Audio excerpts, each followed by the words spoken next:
بطل سنة 5 الجامد، يلا بينا ناخد ملخص جرامر يونت 1 ويونت 2 في أقل من دقيقة ونص.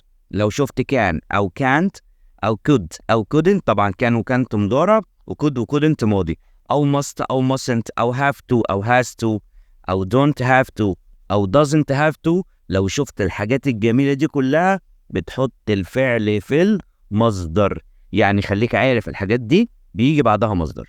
ولازم تبقى عارف كويس جدا ان I وي ويو وذي واي اسم بلورال جمع بتاخد have يعني يمتلك او عنده، بتيجي مع الامراض، وهاف to يعني مضطر الى او يجب، والنفي بتاع have to هو don't have to. دول بيجوا مع مين؟ مع شلة الجمع. وهي وشي وات واي اسم سنجلر مفرد بيجي معاهم has يعني يمتلك، او has to يعني يجب ان او مضطر الى، ونفي has to doesn't have to. اوعى تنسى النقطة دي يا بطل، وبالتوفيق يا رب.